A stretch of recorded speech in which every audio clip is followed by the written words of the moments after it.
Muito bom dia a todos, sejam muito bem-vindos, super bem-vindos aqui ao nosso Pré-Market na BMC News. Eu sou Francisco Alves e hoje é quarta-feira, dia 8 de julho de 2026, são pontualmente 9 horas em São Paulo, pontualmente estamos ao vivo nos estúdios da BMC News, trazendo para vocês o maior, o melhor, o mais importante, o mais amplo conteúdo, o maior, o melhor Pré-Market, o maior, o melhor call matinal antes da pré-abertura e a abertura aqui dos nossos mercados internacionais. Pré-Market sempre traz um conteúdo extremamente abrangente e, claro, também com participações muito importantes que vão elucidar aí as movimentações, uma leitura simples, uma leitura ampla, uma leitura didática, para que todos nós possamos entender, acompanhar a movimentação do nosso mercado e também dos mercados internacionais. Convidados sempre especiais, dados, eventos, indicadores, as notícias corporativas, agenda macroeconômica, informações sempre muito importantes e relevantes para todos vocês poderem estar aqui conosco todos os dias, segunda a sexta-feira,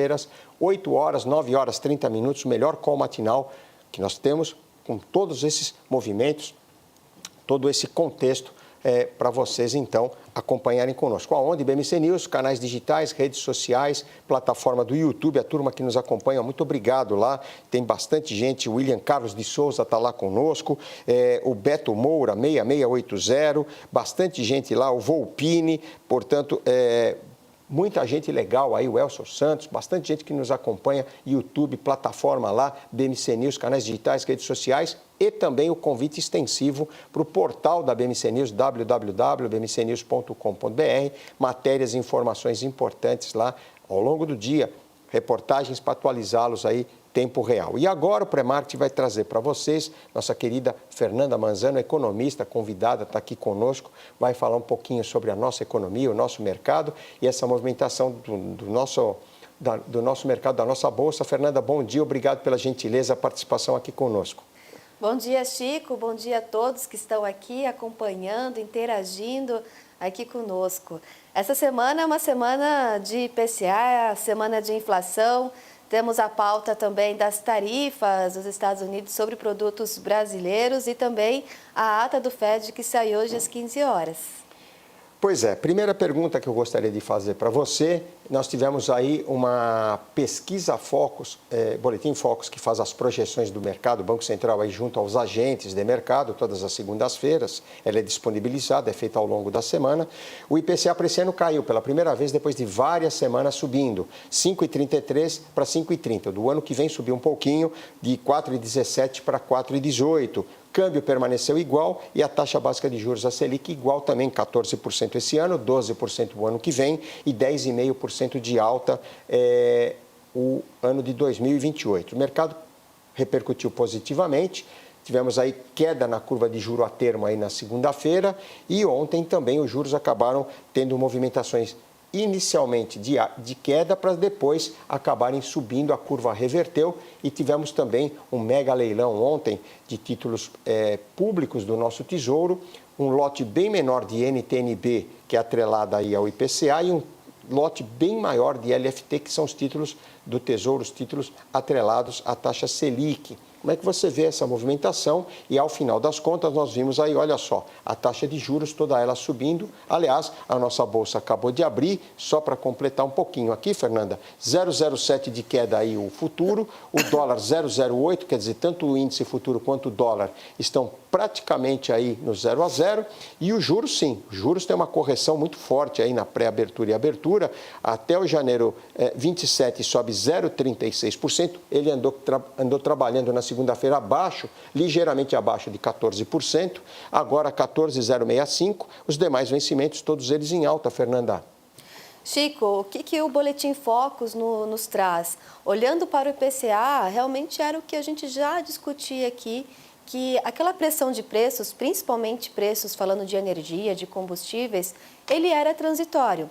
E realmente a gente já vê isso. Ontem saiu o IGPDI, a gente vê uma deflação no IGPDI, ou seja, esse é um indicador que ele é muito influenciado pelos preços ao produtor.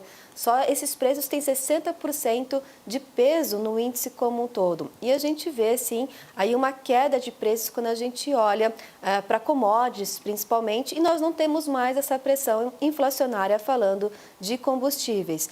Então, realmente, o mercado começa a projetar que a inflação ela pode perder aí velocidade, ela pode perder força. Inclusive, o IPCA sai agora na sexta-feira. Acredita-se que vem inflação, mas uma inflação, um indicador menor quando a gente compara ao mês de maio. Vai ser a inflação, então, falando aí de junho. Olhando já para a Selic, que a gente vê manutenção, qual que é a minha leitura, Chico? Que o mercado realmente precifica uma reeleição. E por que isso impacta a taxa de juros? Porque a taxa de juros, ela está, assim, relacionada aos gastos do governo, pois os gastos do governo, eles influenciam a inflação, principalmente a inflação de demanda, que é o consumo das famílias. Então, realmente, o mercado ele precifica uma reeleição e isso a gente vê na curva de juros e também nas expectativas do mercado. Então, eu acredito sim que segue pressionado. Hoje o mercado acredita-se aí em 14% de Selic até o fim do ano. Nós teremos reunião já no início de agosto aqui no Brasil. Ainda pode ter sim uma queda de juros, um corte, tá? Falando aí de 0,25, o Banco Central na última reunião não deu nenhum comunicado que vai parar o corte, mas eu penso que o mercado espera aí que o Banco Central estabilize essa taxa de juros, principalmente por causa do cenário doméstico, Chico. Pois é, agora me explica uma coisa, Fernanda, eu queria entender, na verdade, eu gostaria que você trouxesse para nós, você falou em quedas de preços, né? Muito importante. E você citou aí ontem o IGPDI e me surpreendeu, primeiro, a alta do mês passado em torno de 0,87%, maio, contra uma deflação de 0,79%. Portanto, saímos de uma alta aí de 0,8%, quase 0,9%, para uma queda de cerca de menos 0,7%, 0,8%. Como é que funciona, você que é economista e que acompanha aí com riqueza de detalhes, de uma alta expressiva para uma queda expressiva num período tão curto de um mês? Chico, o IGPDI ele é composto por 3 indicadores. Um indicador que é o preço ao produtor, que tem 60% de peso no IGPDI, o preço ao consumidor com 30% e o Índice Nacional de Construção Civil, que tem 10% no índice. Ou seja, quando a gente olha uma queda de preços de commodities, uma queda de preços, falando aí de combustíveis, ele influencia muito no IGPDI. O câmbio também influencia bastante no IGPDI. A gente vê uma certa estabilidade falando de câmbio. Até ontem, pegando os dados aqui, a gente vê aí um recorde de exportações aqui no Brasil, falando de soja e também de carne. Isso influencia num real mais forte em relação ao dólar. Então, o IGPDI ele tem muito peso em commodities e também no câmbio. Então, quando a gente olha essa estabilidade, uma queda de preços, falando de mundo, que a gente vê hoje, sim, uma queda de preços nos preços das commodities, isso influencia numa deflação do IGPDI. Lembrando que o IGPDI é o IGPM, que a gente popularmente chama da inflação do aluguel, né? Então, sim, influencia, só que também chamou a atenção o índice de preços ao consumidor. A gente vê uma queda, aí falando, menores pressões, falando de alimentação e também de habitação. Isso é importante porque já é uma prévia para o IPCA, então acredita-se também que são grupos que vão ter menores pressões no índice como um todo, por isso que o mercado também já projeta uma inflação menor comparativamente às semanas anteriores, falando do Focus. Mas, Chico, chama a atenção o Índice Nacional de Construção Civil. Esse indicador, apesar que ele tem somente 10%, a gente ainda vê pressões de mão de obra na construção civil. Então, foi o único ali, um dos poucos indicadores ali que teve uma alta inflacionária e isso é muito explicado pelo hoje o mercado de trabalho que segue resiliente aqui no Brasil. Então, essas pressões de mão de obra realmente podem impactar, sim, aí falando do setor como um todo, que sofre com juros mais altos, obviamente. Ele é totalmente relacionado ao setor de construção civil, setor imobiliário aqui no Brasil. Juros altos e também uma pressão de mão de obra é difícil. Então, o IGPDI, Chico, de forma geral, ele é composto por esses 3 indicadores e muito influenciado pelo setor externo, pelo câmbio. Pois é, Fernanda, que aula, hein? Olha só como é importante a participação dos nossos convidados aqui no nosso Pré-Marte, por isso que eu digo que o Pré-Marte é um destaque, a marca registrada aqui da nossa BMC News, porque são explicações importantes para que nós possamos entender qual o funcionamento e a repercussão. Porque é muito simples, às vezes, olharmos o índice seco. Olha, estava com alta, de repente ele caiu, era em alta, com a inflação mais elevada e, de repente, uma deflação forte, de queda também. E eu perguntaria só uma coisinha a mais em relação a isso. Pode ter sido também essa queda expressiva dos preços do petróleo nesses últimos 30 dias, ele que teve lá em cima, depois do acordo provisório aí, do cessar-fogo Estados Unidos e Irã, Irã e Estados Unidos, o petróleo que voltou para os seus níveis ali próximo do final de fevereiro. Sem dúvida, Chico, a gente vê uma deflação de 1,37%, falando somente em combustíveis. E os combustíveis, eles acabam influenciando toda a cadeia produtiva. Então, olhando para o produtor, sim, foi explicado essa queda. Hoje a gente vê o preço do petróleo aí já na casa de $70, voltando ao patamar antes dos conflitos geopolíticos. Então, sim, foi fortemente influenciado, sim, pela queda do barril do petróleo.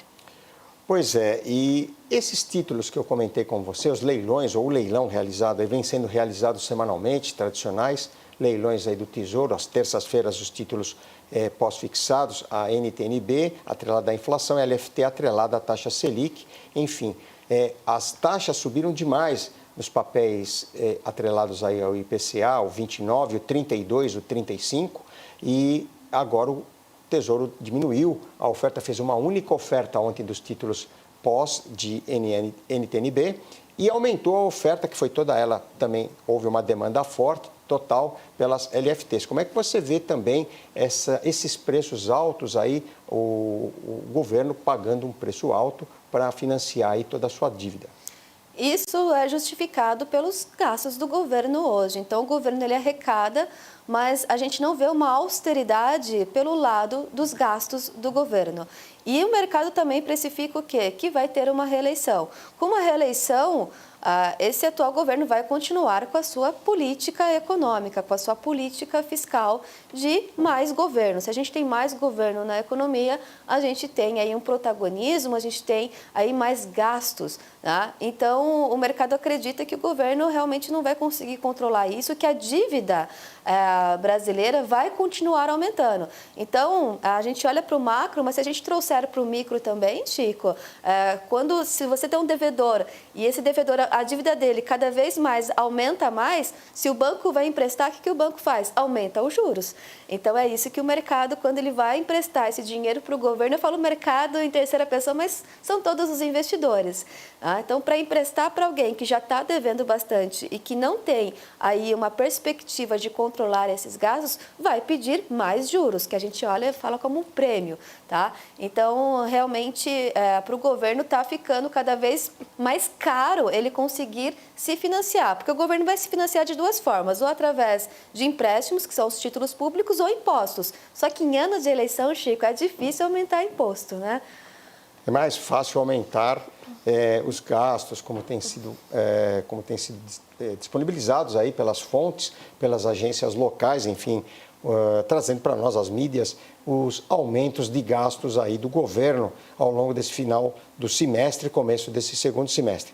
E nós temos também, falando um pouquinho do governo, falando um pouquinho lá de Brasília, do Senado, 3 pautas importantes aí para esse período. A PEC que coloca o fim à escala de 6x1, a PEC da segurança pública e a PL também sobre a exploração de minerais críticos. Há muita expectativa com a votação aí em relação a essas medidas, mas há uma leitura de que elas possam se arrastar aí até as eleições. Como é que você vê isso também? Lembrando que na quinta-feira agora, amanhã, na verdade, dia 9, se esgota o prazo limite para uma definição do PLP sobre os combustíveis também. Tudo isso no pacote aí dessas notícias vindas lá do Senado, lá de Brasília. São pautas que realmente mexem com toda a economia. Falando da PEC do 6x1, por exemplo, já está comprovado, cientificamente comprovado, que aumentam os custos das empresas. Então, eu acredito que o governo pode sim aí deixar um pouco mais para frente para não gerar aí uma certa revolta popular, tá? Vai afetar as empresas, mas hoje mais de 90% do emprego brasileiro vem das pequenas e médias empresas e afeta diretamente um aumento aí de custo de 30%. E dependendo de qual que é o setor dessa empresa, é muito difícil a empresa repassar esse preço. Aumenta o custo para ela, mas é difícil ela repassar para o consumidor. Então, realmente pode gerar aí algumas questões. E também aí sobre a PEC também dos combustíveis, a gente vê que realmente o governo ele tenta, sim, segurar, né? Falando aí de inflação, a inflação pega quando a gente fala de eleições, no ano de eleições, porque é inflação de combustíveis. Então, se a gente tem um preço maior também dos combustíveis, o eleitor ele vai sentir isso de forma muito rápida. Então, assim, eu acredito que o governo está talvez segurando um pouco algumas pautas agora ainda, para não gerar mais controvérsias, mais questões. Por mais que às vezes o eleitor dele goste, por exemplo, da PEC 6x1, sim, mas talvez ele não quer muito barulho agora, Chico. Eu vejo assim que está tudo muito sensível, né, sobre certas questões aí do governo. Pois é, e vamos falar um pouquinho também de preços. Preço do petróleo. Nesse momento, os contratos futuros lá em Nova York estão com alta de cerca de 4,6%, 4,7%. Diminuíram bastante. Eles chegaram a operar com alta de mais de 6%, quase 6,5% de alta pela manhã, durante a sessão europeia, a sessão asiática. Agora 4,6%, 4,7% de alta para o petróleo em Nova York, a 73 dólares e 70. Já em Londres também, 4,7%, 4,8% de alta, a 77,7, 77,8 dólares. Portanto, petróleo caindo um pouquinho, reduzindo um pouquinho as suas margens, as suas altas aí, de mais de 6% durante a madrugada, para 4,5%, 4,6%, 4,7% de alta. E uma informação importante, o PBR, o ADR de Petrobras, que é negociado no pré-mercado lá em Nova York, sobe 1,74% nesse momento a 16 dólares e 95. Ele já havia subido ontem 2,46% a 16 dólares e 66. Portanto, atenção, ADR de Petro com 1,7 de alta a 16,95. Fernanda, como é que fica aí essa leitura de novo? Sobe o petróleo, de novo os preços aqui tendem a subir e aperta mais aí os números da nossa inflação, da nossa economia. Aliás, das economias em geral, mas estamos falando especificamente aqui da nossa economia. Perfeito, Chico. Essa questão até puxando sobre a questão aí da pele dos combustíveis, para o governo ele tentar segurar o que ele não controla. Então, falando aí de preço do barril do petróleo, não tem, né, o que lhe fazer. Realmente isso vai impactar sim. Só que assim, o que a gente observa é que o aumento de preços do barril do petróleo favorece empresas como, por exemplo, a Petrobras. Mas o que o investidor, o que a gente tem que fazer a leitura? O que é transitório do que é fundamento? Falando em fundamento, o preço do barril do petróleo é acima de 80 dólares, Chico, também. Tem muitos estudos que falam que grandes economias, como por exemplo os Estados Unidos, têm dificuldade em crescimento. Ainda que se espera, sim, um crescimento esse ano, porém menor do que o ano passado, esse ano espera em torno de 2%, mas isso é ruim para a economia como um todo. Então, assim, eu acredito que ainda são questões transitórias, mas pode gerar, sim, essas pressões de preço, mas no acumulado a gente ainda vê que deu uma estabilizada e está perdendo força. Então, eu ainda penso que é transitório, a gente vê aí algumas questões ainda geopolíticas, mas menores tensões comparativamente ao início do ano, ao primeiro trimestre, tá, Chico? Então, assim, eu ainda fico nos fundamentos, eu ainda acredito, olhando aí para os futuros do preço do barril do petróleo, ainda segue em 70 dólares. Já era o que a gente estava falando aqui também. E o investidor é isso, ele tem que separar o que é pontual do que realmente é fundamento. O investidor, ele pensa no longo prazo e, obviamente, aí outros indicadores, principalmente falando de empresa, mais do lado micro, ainda prevalecem, Chico. Fernanda, só atualizando aqui a composição da carteira teórica, eu falei há pouco, Vale tem o maior peso, o primeiro peso, 11,42%, Itaú Unibanco Sim 8,42 e aí sim, Petrobras PN tem 5,79% no peso e a Petrobras ON 4,067%. Axia, antiga Eletrobras, aí aparece com 4,16 apenas para referenciá-los em relação à importância da oscilação da Petrobras para a nossa carteira e para o dia de negociações aqui do nosso mercado. Como eu disse, 1,56% de alta agora para o PBR, o ADR de Petrobras. Para terminar, Fernanda, a sua participação, queria agradecê-la. Pesquisa eleitoral hoje, divulgada pela manhã, meio ideia, empate técnico aí, o atual presidente 45% e Flávio Bolsonaro 40% num eventual aí segundo turno. Como é que você vê? Mais uma vez agora terminou a Copa do Mundo, o Brasil está fora, é lógico que nós temos ainda uns jogos complementares e muita gente já desligou aí um pouquinho o plug da Copa do Mundo, então vamos agora correr aí com esses números, eleições, enfim, toda essa movimentação daqui para o início aí desse segundo semestre. Realmente, Chico, a atenção volta agora totalmente quando a gente olha para eleições. Eu acredito que tem muita coisa aí que pode acontecer. Não tá, o mercado, claro, precifica sim hoje uma reeleição, mas eu acredito que ainda não batemos o martelo para realmente falar que isso vai acontecer. Penso que tem muita coisa que pode, aí falando dos adversários, tá? Então a gente vê sim já esse empate técnico, pode surgir muitas coisas também na mídia. E o que é importante? Que tudo isso, Chico, influencia juros e influencia também câmbio. Então, por mais que o fundamento seja hoje de um dólar mais fraco em relação ao real, mas qualquer notícia que venha ou as pesquisas também, isso vai influenciar. Atual governo pode influenciar aí num real mais fraco, pode influenciar também em juros mais altos, olhando principalmente os de curto prazo, até mais ou menos aí falando aí de 10 anos, também pode influenciar nessas pressões, na curva como um todo, tá?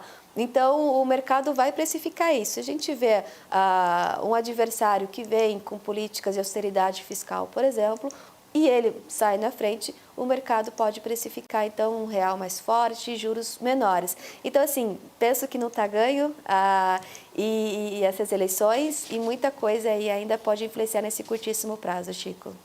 Fernanda, muito obrigado pela gentileza, a participação. Você sabe, é uma honra tê-la aqui conosco e queria que você deixasse o seu contato aí na sua despedida.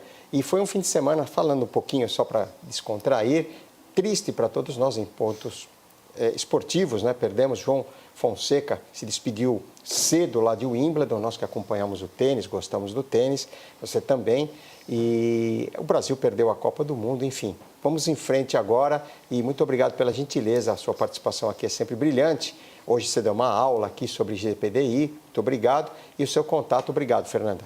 Obrigada, Chico, mais uma vez. Obrigada a todos aqui que acompanharam ao vivo. E dos meus contatos, estou no Instagram, Fernanda Mansano _, e também no YouTube, Fernanda Mansano Economista. Obrigada, Chico, até a próxima.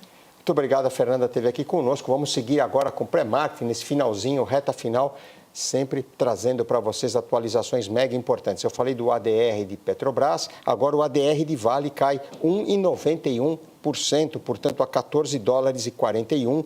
Portanto, o ADR de Vale cai 1,91 e o ADR, o PBR de Petrobras, operando com alta, e nós vimos de 1,56% nesse momento, atualizando esses dados, essas informações. Nossa bolsa aqui nesse momento 0 a 0, índice futuro, 0,15 de queda, uma pequena baixa para o dólar futuro, dólar index praticamente